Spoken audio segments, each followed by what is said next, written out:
A little while ago, I hit upon a bit of a jackpot. While purchasing a couple of RAM kits from a local gentleman, he told me he also has an MSI 3060 Ti Gaming X he's looking to sell, for a frankly ridiculously low price. When things seem too good to be true, they usually are after all, but he explained that the reason it is so cheap it is because it's been previously water cooled and not all the screws are present, but it definitely works.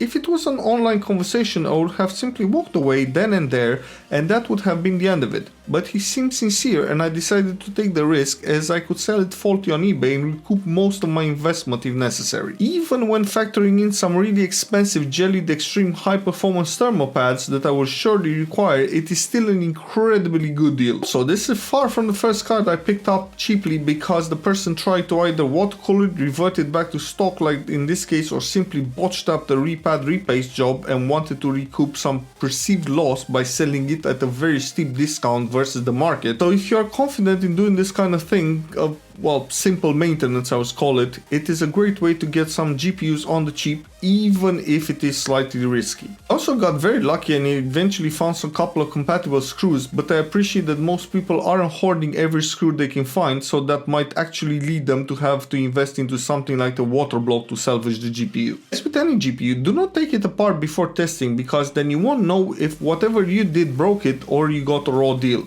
Only exception to that rule is for power supplies. Do test those thoroughly, as they can seriously damage the rest of your test system. To my immense surprise, this car booted right up and even went as far as to start up heaven before immediately throttling with extra 50C delta between the core and the hotspot. Bad result to be sure, but one that made me extremely happy. I then proceeded to open it up, and this was a hell of a teardown experience as soon as I opened it up. I should really note here that the cooler was really gunked up with what looked to be smoke deposit. Let's just say that the gloves are not just for show. The first thing that really hit me was that all of these are obviously non-factory thermal pads and all are the same size, and not a single one was making contact with the cooler. All of them acting as nice little blankets for all the components they were sitting on in this case. I took out all the thermal pads that I'm presuming out for the water plug because they really weren't touching anything. I inspected the card and proceeded to give it a thorough cleaning with alcohol and a soft bristle toothbrush. As my great grandma used to say, the pig's hair toothbrushes are the best, but since I wasn't able to find any of those, this 50p Boots own brand one will do just fine. As long as you diligently scrub everywhere without applying a lot of force, it is absolutely safe. At the end, I pat the card dry with some paper towel and let it dry on the side. Now, I promise you, this is not staged. I did not add this little piece of plastic here, and I was gobsmacked when I noticed it. This on its own basically explains that ridiculous core hotspot temperature. Moving on from that little snafu, and more often than not, a quick squirt with compressed air is enough to clean even the most stubborn of heatsinks. But this one is on a whole different level because of the sticky tar. To fix this, the only thing I can do is disassemble it completely and run it under hot soapy water until it is nice and clean. For the fans though, we have no such quick cheat luxury, so after plenty of brushing with alcohol and loads of Q-tips, it is beginning to look very promising. I did detach the fans in the end to clean the shroud because it was just way too mucky. The next part is a bit weird. I noticed that there were very deep gouges in the PCB due to one screw being faulty, so I decided to fix them. The proper way to go about fixing this would be to use UV curing solder mask, but I ran out, so I kid you not, the next best thing is to use this UV curing nail polish. It is super strong and stable, and because the repair is purely mechanical, i.e. there is no PCB layer damage, it is more than suitable for the job. After this I did go on and ordered another solder mask kit, but I saw no reason to wait until that arrived, so I pressed on. Next, I am just masking off the areas that will be clamped down with some strong electrical tape. The only reason I am doing this is because some of the screws are not the original ones, so I want to protect the card as much as possible, as the runoff isn't that big. Again, like the previous step, this is completely optional at the end of the day.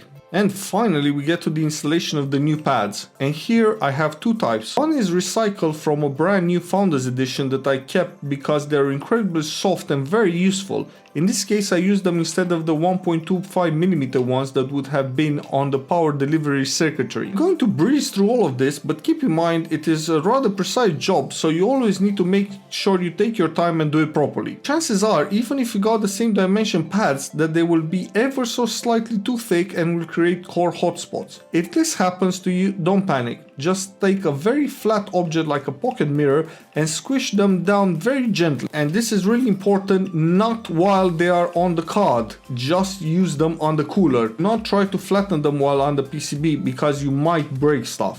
And finally the paste. I'm using here RTX infamous MX5 and my cube has the dreaded silicon separation issue. Doesn't affect the performance in any way, but it does make spreading it rather a difficult chore. As a reminder, unlike a CPU that has an integrated heat spreader, this is the bare die, so extreme care has to be taken when handling it. If you do not do a good job while covering the whole die with thermal compound, you will get a really bad hotspot which will necessitate taking it apart again. Also, don't be afraid to go heavy on the thermal compound. In the case of bare dies, more is way more preferable than not enough. The last step is to reassemble everything and hope that it all makes good contact. In my case, I can tell you I had to open it up 3 more times to adjust it, and even ended up putting some thermal compound straight on the memory dies so I could compress the thermal pads a bit more and chase every last bit of core cooling I can get out of it. Yes, it was fiddly and it took a good 2 hours until I was happy, but the edge to hotspot delta was an incredible 8 to 9C, which is hands down the absolute best result I've ever got, and it's a very safe bet. It is a few degrees better than factory. Now, if you'd like to see this card in action, I already published that particular video and will leave the link in the description. Of course, in this case I don't have a before benchmark because, well, I didn't want the card to go up in flames or anything.